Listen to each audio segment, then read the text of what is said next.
Welcome back to Graham Road, Aspley for the 2014 NEAFL Grand Final. It's half time. We're just about to start the third quarter. At half time, Aspley 9-4-58 leading Sydney Swans 7-7-49. Michael Price and Drury Forbes calling all your action. With your special comments, Mark Kennedy and Liam Dettering's got your stats. But Kanga? What a fascinating contest that was. A tale of two halves within 2 quarters almost. It's quite amazing the way it's gone, and we might just get some quick numbers from Liam Dettering because there's plenty to talk about and plenty of action coming up. Yeah, the one thing we were talking about in the break was just it looks like Aspley's been a bit more direct with their possessions, and even though Sydney's had about 30 more disposals dominating the clearances, Aspley has had the 5 more inside 50s, which is probably indicative of the fact that they have looked to go forward when in possession of the football. So here we go, second half underway. It was Naismith up against Pettit with Jeff Turner on the bench for the Hornets. Aspley leading by 9 points. Who's going to get the all-important first centre clearance? Well, it was Aspley through Thompson, but it's gone straight to Zach Jones of the Swans. And the Swans through O'Keefe now in centre half back. It's actually now coming through Mitchell. It was actually Doug Haddon earlier. But here come the Swans. Centering kick looking for Nankervis. And Nankervis with the mark. And the Swans will have the first opportunity to hit right back. Of course, we saw the Sydney Swans early on in this game. Then Aspley came back, then Sydney, then Aspley again. It's been an enthralling battle. Kanga, this would be huge. Well, it's an enthralling contest because it is almost a carbon copy of what we saw in this first quarter. So Nankervis moves in, he likes it. And the Sydney Swans, they don't muck around. Whatever Jared Kraut said at the break, they are back within 3 points. And ladies and gentlemen, we have got a game on our hands in the 2014 NEAFL Grand Final. Well, and one thing we also want to just touch on, we had an injury just before half-time to Harrison Marsh. A dislocated thumb was the call. He is back on the bench, and the ambulance turned up to treat him. He is heavily strapped, and you'd suggest he'd have a fair few painkillers in there. So Sydney could be well without one, but they've had the perfect start there through Nankervis, and we'll see if they can maintain the rage, as they say. Well, you've got the Swans now just trailing by the 3 points with a couple of minutes gone in the third term. The vital premiership quarter here at Graham Road, Aspley. Hope you're enjoying the 2014 NEAFL Grand Final on NEAFL TV. Naismith and Pettit go at it in the ruck. It's a bit of a scrubby contest, putting himself in hard. Matthews for the Hornets. Well done from Mills for the Swans. Hooks it forward. Memry at the front. Punched away from him. Front and centre was Robinson. Now he puts a sky ball in. Nankervis punched away from him by Hutchinson. Hornets should be able to get rid of this, but Copeland just panicked a little there, not using all of that experience, towed it off the ground. It's out of bounds on the full. Swannies will get the free kick. It's Dan Robinson. Did a fine job tagging NEAFL MVP Matt Payne early. He finds another experienced campaigner in Ryan O'Keefe. O'Keefe could go this journey. Wind has dropped a tad as it goes to the right of screen for the Swans. He puts it to the dangerous spot. Nankervis. It's punched away from him. Memry leading in the charge over the boundary line. We're going to throw in right next to the point post. And I think we're going to see a bit of a change up in that tagging role. I think Zach Jones might go to Payne here in that third quarter, and they'll try and free Robinson up to accumulate possessions as he can do also. So it's now the Hornets trying to come away with it. And good tackle there on Pettit, I think it was, by the Swans. Kanga, you're absolutely right. Zach Jones has started this quarter tagging Payne, and he is all over him like peanut butter and jelly.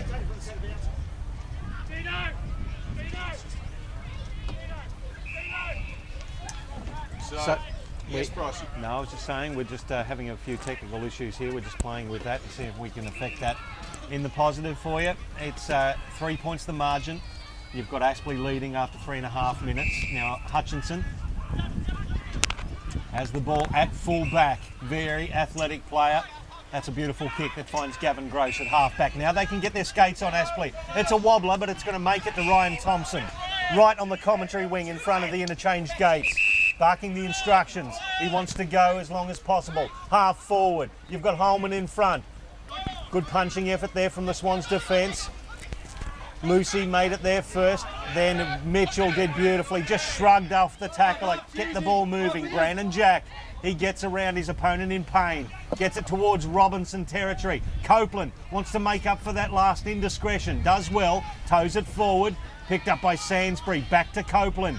Copeland under pressure from Robinson, and Robinson gets it back for the Swans. Inside 50, Nankervis punched away from him by Hutchinson, but he wheels around the big fella and he finds Memry 30 metres out on a slight angle. Well, you'd have to say it was just trying to be too cute there by Copeland out there with Sainsbury, and it came undone and the ball went back the other way, and now we saw, despite some good defensive effort there by Hutchison, the ball's ended up with Memry and a shot to potentially put the Swans in front just 5 minutes into this third quarter.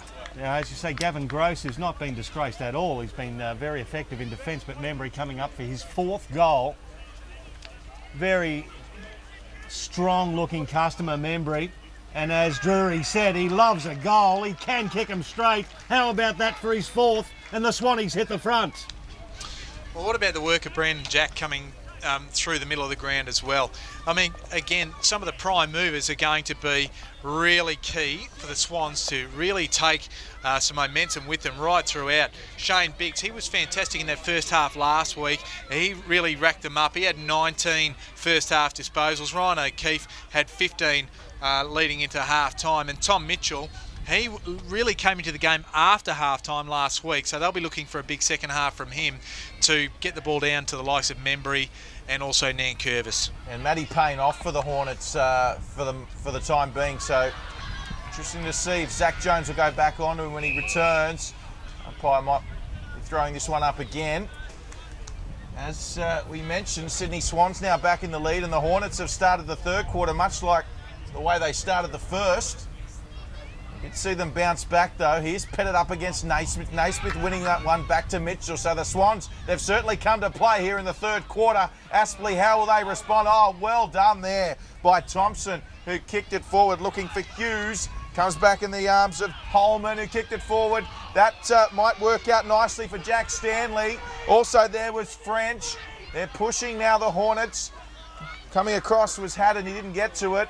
And in there again was Holman. What about that tackle, boys? Oh, They put it a bit on him. And Jack Stanley, I think, can count himself very fortunate, didn't give a free kick away just a little bit before, had no eyes for the football. Going up there was huge. That was theatrical. Some good tackling there by Sydney to lock this one in. And Pricey, it just seems ever so important after the start Sydney have had in this third that Aspley, they need to respond quickly, don't they? Absolutely. Wind has dropped just a little bit here, Drury, so it's not necessarily favouring the right of screen as we had previously. Holman goes long to the goal square. Lucy with the flight of the ball, but that's a very courageous mark. Good strength there. It's Ryan O'Keefe who's taken that for the Swans. Gives it to Heaney at the back pocket. He's got Ryan Thompson on the mark, keeping him honest. So Heaney goes long down the outer side wing. Joey Day versus Tommy Walsh at the front. Now, was Walsh being held? A free kick, play on. Hiscox puts it forward. Memry again. He hits the ground, turns and goes with the right foot into the forward pocket. Just bounces inside the boundary line. We'll get a throw in. But boy, he's got some great skills as Tim Memry. He's got a great set of mitts there, and didn't they get opened up there? The Aspley Hornets in that particular piece of play going forward. I'll tell you what, Austin Lucy and Matty Payne have almost cleaned each other up there on the interchange. Payne's back on. Nankervis with the tap. That's Hutchinson. Also there for the Swans was Hewitt. And don't forget, they've still got Jed Turner up their sleeve here, the Hornets, who has just come on fresh. So he's been held out. And he'll go up against Nankervis fresh. Will Jed Turner, they need a big quarter from him, the Hornets. It's the Swans at the moment pressing. Mills, the youngster. Nice step, fooled O'Keefe on that occasion. Long down the wing. Clinton French just trying to get rid of Lockyer. Lockyer trying to tie him up as well. Call it a draw as the ball goes over the boundary line, and we'll get a throw in. So we see Michael Dixon coming on the field for the Swans. And that's where just the bigger bodies of the Swans, particularly in that situation against French, is always going to be difficult for the little men of the Hornets. Ruck contest. Heaney did well to get rid of the ball. Now Zach Jones, the handball to Mills. Mills draws the man in pain, gets it to Higgs.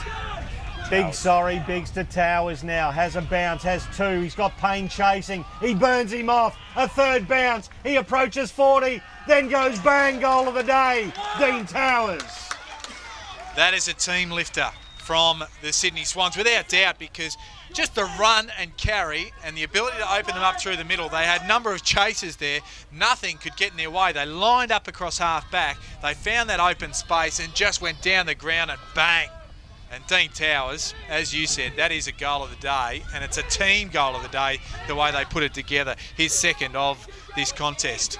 Well, textbook running footy, wasn't it? Draw the man and had the fastest man on the outside coming across. And just Dean Towers, so many times you don't see players enough backing themselves, do you? And certainly Towers, that was a tremendous goal. And Coach John Blair has responded. Cheney Stiller, co-captain, straight out there. It's Turner up against Naismith. And the Hornets get to kick a goal in this second half. That could be about to change though. French is there as well as Stanley. They'll need a kind bounce or a kind decision, which they might just be getting at the moment. There's a bit happening off the ball. Yeah, it was. It was a bit happening off the ball. And it was between those the matchup that I just mentioned earlier in the third quarter, Zach Jones and Matt Payne. And it went against Zach Jones because he just ran over the top and flattened Matt Payne. Not with any great malice, I don't think, but certainly impeded him, which caused a free kick to be in the hands of the Hornets currently. Yeah, Zach Jones certainly been quite aggressive in that tagger role, particularly in this third quarter, Kanga. If you keep your eyes on that, you'll notice. So, Aspley just offline with the shot on goal. That was from Holman, boys. So, disappointing finish. So the ball coming back towards the commentary wing. Hutchinson at the back. The punch. Toy. Chipping ball. Misses the target. Unfortunate. And that's a high tackle that was laid on there by Adam Hughes. And the Swans player will take the free kick in Georgie Hewitt inside his defensive 50. Got O'Keefe and Naismith out on this side of the ground. This is where the ball comes to. And just for good measure, Nankervis, all over 6'4", thank you. Wagner, chipping pass. Oh, big mark. Nicely taken, Dean Towers. He didn't have to jump that high. I was going to say, did he even touch Daniel Smith when he jumped over him there? Now there's a man who can think he's 6'3". So the ball comes forward now looking for Nankervis. So umpire awarding the free kick to Naismith. So here's Dougie Haddon. Haddon shifts it. Finds Mills, and Mills delivers a pinpoint pass to find his teammate and Tommy Walsh. Just interesting to see Tommy Walsh go forward, boys. Of course, he started his sojourn through the AFL with St Kilda and actually was earmarked as a forward. He's ended up in defence, particularly with the Sydney Swans, but a good move to push him forward to try and exploit a smaller Hornets defence. So Tommy Walsh moves in. This will hurt the Hornets. The wind just catching that one late. I was going to say, Kanga bleeds red, white and black, doesn't he? Any opportunity to get the Saints in there. And Tommy Walsh just offline there. That would have hurt Aspley. That's a good miss from their perspective, Well, Pricey. if I didn't bleed red, white and black, I'd be only bleeding white and black, and that'd be Collingwood, and that'd be sacrosanct. Absolutely. Ball at half back for Aspley. Desperately wanted to get it out. Austin Lucy chips it forward again. Dean Towers. How about his athleticism, Towers? He can't get the handle on the ball this time. French, Lucy, under pressure, holding the ball. Absolutely couldn't get rid of it. And it'll be a Swans free kick, and it'll go back to that man in Towers. Now Towers loops a handball to Biggs. Biggs confronted by Smith. He's got Abe Davis running for him. Goes down the line, ordinary kick from Davis. It's taken by the big ruckman and Jed Turner for Aspley. Here's a chance, middle of the ground. It's with Jack Stanley. He's got Henry Joyce by himself at half forward. Finds him with a pinpoint kick. So Henry Joyce, 45 metres out. He's got a lead of Dan Smith. Joey Day didn't hit either of them. Swannies will get away through Biggs. So Biggs comes away with it. I'll tell you what, that was Dan Smith. They just needed a bit of communication there. Should have taken that, the Hornets. Pettit's on the field now. Tommy Walsh couldn't take it. Here's Callum Mills. He's mauled by a couple of Hornets. And you can just see how much this game's starting to mean. In fact, the umpire's called high. Well, just overzealous Michael Pettit there, and the umpire said he put the forearm over the shoulder in the tackle. So Mills now, short pass. Swans kick forward there by Hewitt. And Copeland was back, didn't get the kindest of bounces. Still on for the Swans. They're going to get an easy goal here. It's Hiscox, and that's Sydney's 11th, and that's just opening things up a little bit. And dare I say, the old legs of Robbie Copeland didn't do him any favours there, because he looked a little bit ragged there and a little bit bereft of leg speed. And it was the young man there in Hiscox who was able to be a little bit more fleet-footed, go in the easiest of goals to extend the Swans' lead. Well, Pricey, it's been a great quarter from Sydney, but we have to keep in mind they have got the wind, haven't they? There is still some sort of an advantage there. Well, we're still looking at a between 1 and 2 goal advantage here for the right of screen that Sydney Swans are kicking to, but it's more than that at the moment. They're hitting the ball harder, they're running and taking the game on, Kanga. And in that first quarter, this is actually where Aspley started to pick up their act in terms of their intensity, and they need to do the same in this third quarter. Pettit got the ball out. Now Matthews to Stiller. Stiller on the right foot. Now he's going to kick it towards Jack Stanley. Dean Towers at the front with the fist. Roved by French. Handball to Dan Smith. Taken without the ball. Free kick. Right in front of goal for Aspley. And that'll bring them back to within the 9 points. Dan Smith already kicked a couple. He's lively up forward. Yeah, he certainly is. But I think he knew exactly what was going on. And again, didn't take possession knowing he was going to be tackled. You take that as you can. But again, smart play. And I think that's just a good operator, ability to draw that free kick and hopefully go back and sort of goal for Aspley Hornets' sake.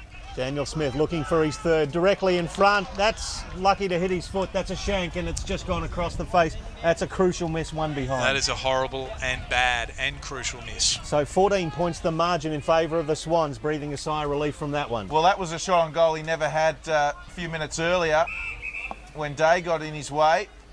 But Daniel Smith, gee, you'd hate for that to come back to haunt them for his sake. Swans, O'Keefe. O'Keefe quickly off now. As the Swans press, that was Lockyer. Over to Robinson, twists and turns, a New South Wales product. It's a mongrel. Is it effective though? Well, it's come straight down to Heaney. Heaney, who's handled up to the youngster Mitch Wright. And Mitch Wright, the youngest player on the field, has kicked a goal for the Sydney Swans. And all of a sudden, the Daniel Smith miss looks even more costly. Well, it's a 12-point play, really, isn't it? I mean, we've had a miss down one end, which should have been a goal, and straight down the other end, and a great goal to the young man there. And again, missed opportunities, rude chances there, and that'll be something that Aspley need to rectify in a hurry, because Sydney, they've been ruthless when given the opportunity. Absolutely, as we see. The score now, it's the biggest lead of the day. It's now a 20-point lead in favour of the Sydney Swans. What can the Hornets do to claw this back? It's a vital time in the third term. We've played 17 minutes of the third quarter here. Now a free kick has been played in the middle. It'll go to Aspley, and Pettit will bomb it long at the back. Getting rid of his opponent was Stanley. Couldn't take the ball there. Was right. Chip forward, Henry Joyce. He's still got it. Handball to French. French on the right foot. It's a wobbler. It's hit the post. One behind. Back to a 19-point game. Well, again, another missed opportunity, and here goes Sydney once again. They'll see if they can open them up. So Ryan Matthews, was he pushed underneath it? Umpire says he was. That's the first time I've ever seen Clinton French miss, and he still hit the post. So Matthews, 19 points the margin as Pettit leaves the field. Turner about to come on. They've got to capitalise on this pressure, the Hornets. Perhaps Turner might run straight into the hole. There's Austin Lucy with a mark. We've also got Ryan Thompson over here unmarked. A fair way off it, but Towers comes in and intercepts it. Isn't Dean Towers having a great game this afternoon? He'll go short to Mitchell. Mitchell over the top to Callum Mills. Mills back to Mitchell. Mitchell on that left foot. Lovely chip. And a good mark taken there on the outer side. Tommy Walsh. Tommy Walsh it is. Of course, the former St Kilda player. Walsh kicks forward to the goal square. It's a one-on-one, and well done, Timmy Memry. He's just got some really strong hands, hasn't he? And you'd back Memry to kick this from here. So, ominous signs here as the Swans, they continue to have such an impressive quarter, Kanga. Well, like Meatloaf, you took the words right out of my mouth there, Drury, because it is ominous signs. And Timmy Memry, he has been dangerous, 4 goals. And again, the chance he doesn't miss, you've said he's certainly a dead-eyed dick when it comes to being in front of the big sticks. And if he kicks this, the warning signs really are there for all to see. So Tim Memry moves in, and on cue, he doesn't miss this kid. He just does not miss. That's his 5th goal in the grand final, Tim Memry. And the Sydney Swans are having a phenomenal quarter. A big moment on the big stage for Tim Memry. Oh, brilliant work. He has got a great set of hands, and he's making Gavin Gross, who is a very good footballer, look a little average at the moment in his spalling capacity, because he's just got those strong mitts, Kanga. Yeah, he certainly does, and one wonders, I suppose, is he going to make the progression to the next level? He's had a taste of the big league action in the AFL with the Sydney Swans. Can he progress to really establish himself at that next level? Because at this NEAFL level, what we're seeing is that he has all the attributes at this level to be extremely dominant. 25 points the margin in favour of the Swans. Umpire from the corner of the square has pulled it back. And boys, while I just got a little bit of break here, 19 possessions between Matthew Payne and Austin Lucy today. Generally at this point in time, both of them probably be up around that number each. Brandon Jack jinks his way through the traffic, gets onto the left foot now, kicks it inside 50. Big fly, but at the back, Heaney was waiting. Picked up by Ryan Thompson now. He threads his way through traffic. He wants the 1-2 with Turner. He copped it a bit high, did Turner, so didn't give back the 1-2. Handed off now to Williams. Williams, that's an ill-directed kick. It didn't favour French. He got rid of his opponent, did well. Still battling away out on the outer side was French, and goes to Xavier Richards. He can't get a handle on it. Nice tackle from Holman there, and he holds it up and will get a ball up about 70 metres from the Aspley goal. They're desperate for one. 6 goals, 1 to the Swannies so far this term. 3 straight behinds for Aspley. Yes, in desperate need of a goal, the Hornets. Tommy Walsh now with the punch. And they're away now, are they? No, going back there for the Hornets.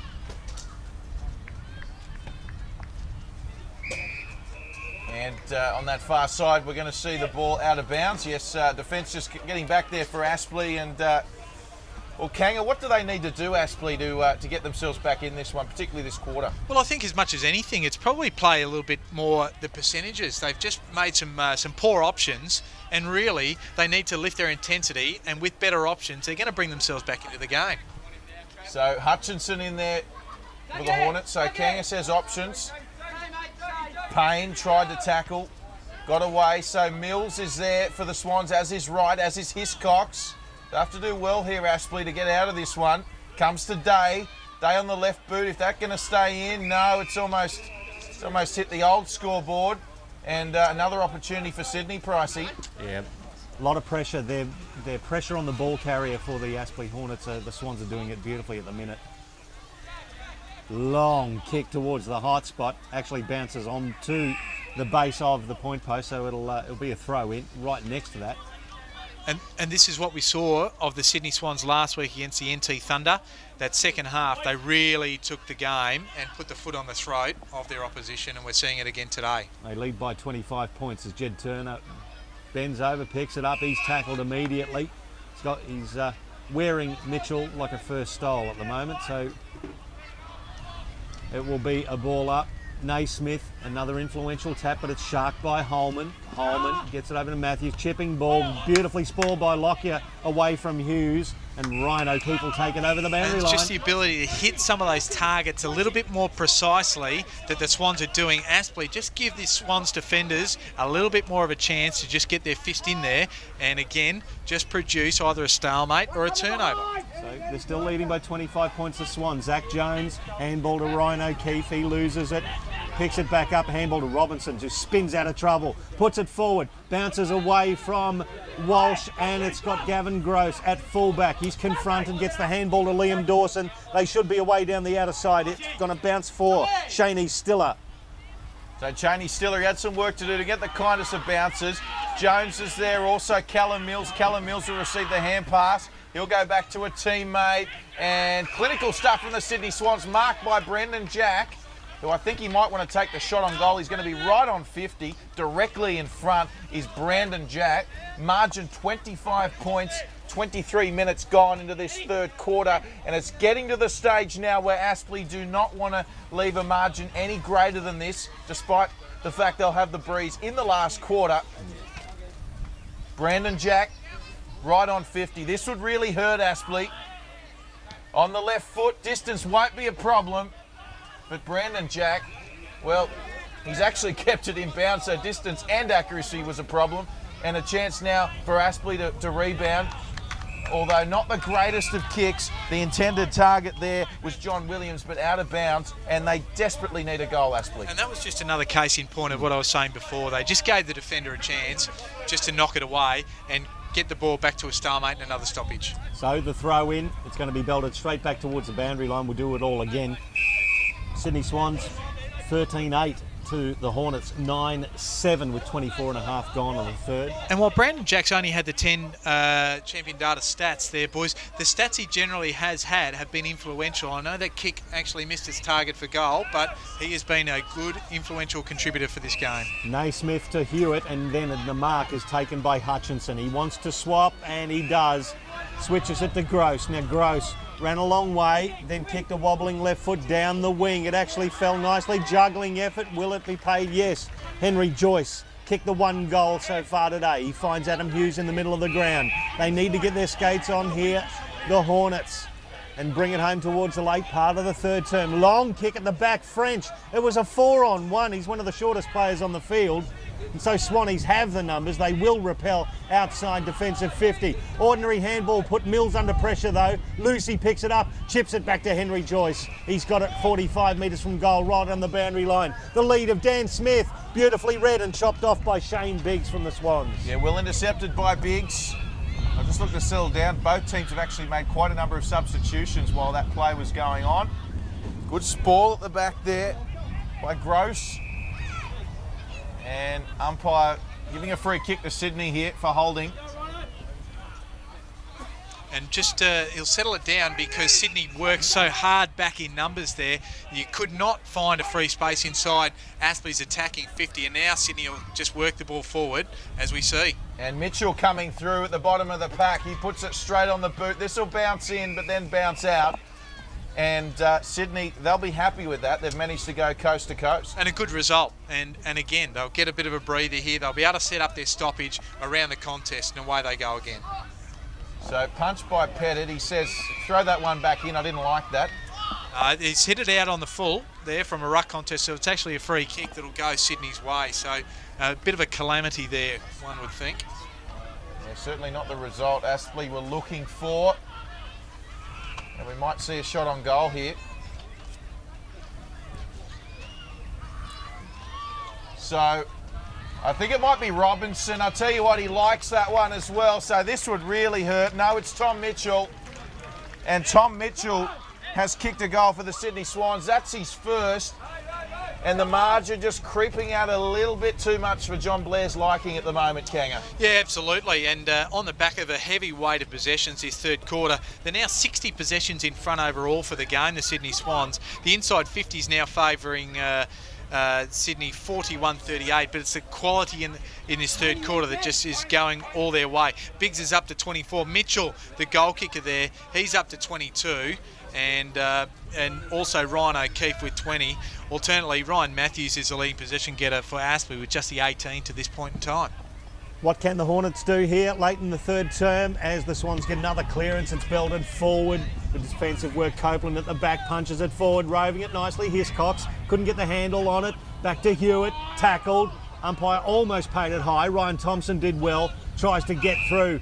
He actually got belted after he got the handball away, so he'll take the free kick of Ryan Thompson. That'll relieve some pressure for Aspley. Wants to get a move on. He gets it back to Gross. Gross will look to go down the outer side. He's got Austin Lucy leading for him to half back in front of Ryan O'Keefe. Takes the mark just outside defensive 50. Will he want to switch it back inboard? No, he'll go long down the outer side. Matthews and Hughes. It's punched away from both of them, and we'll get a throw in on the outer side. And that's the difference. They've just been able to kill the contest there a couple of times. They've been able to punch the ball out. They'll reset the Swans here, and Aspley need to respond. Naismith, beautiful tap out, but it's sharked there by the Hornets. Henry Joyce got the handball away. Now they want to go down the outer side. Looks like Clinton French again. He's got Dean Towers with him, and Towers uses his bigger body and just takes advantage of that and takes the mark, gives it to Callum Mills. So Mills now. Yeah, gee, that's not his greatest kick, but somehow found his teammate. And Richards, that wasn't a great... Now, Hutchinson was held there by Memry. Memry got away with that one. Memry jinking, driving, gets around Wagner, looking for Nankervis. Did that bounce? Well... And it's on here. Nankervis not happy with the attention from the defender. He's got to be careful here, Nankervis. And I've got to say, did that ball bounce, Kanga, from where you were? Yeah, look, for me, I think it was a fair mark, personally. And again, it was hard to exactly... our NEAFL TV viewers might get a better view of it than I had to the naked eye. But certainly, it looked like a mark as we see Nankervis brought around on the mark. Well, Nankervis, a siren has sounded here for three-quarter time, and this would take the margin after 37 points should he kick this. Umpire just giving him the mark. So Nankervis, surprised there's not more Aspley bodies on the goal line to try and touch this through. Nankervis 45 out, and the wind's got hold of it. So he's played on there, so it'll be no score there as well. Played on, there you go. So the margin will remain 31 points at three-quarter time, Pricey. Well, 14-8-92, the Swans, 9-7-61. What have we had there? We have had 7 goals, 1 to the Sydney Swans in that quarter, and the 3 solitary behinds to the Aspley Hornets, Kanga. They've been comprehensively outdone. Well, they say it's a premiership quarter, don't they? And Sydney have made their move, it's fair to say, and they've made a very, very comprehensive and decisive move, and they'll be looking to put the Aspley side away early in the last quarter. And of course, Aspley, they'll be looking to make every post a winner here. They're going to have to really take the bull by the horns, take them chances, and really go for broke, as they say, just to try and, 1, get back in the contest, and number 2, give themselves a chance to really make a fist of it and take the Premiership Cup. But looks like Sydney all the way just at the moment. Sydney so far, they lead by 31 points at three-quarter time. That wind has sprung up again. Aspley will be kicking with that in the last term on their home ground. Do they have that advantage? We'll find out after the break when we come back with the final term here, the 2014 NEAFL Grand Final.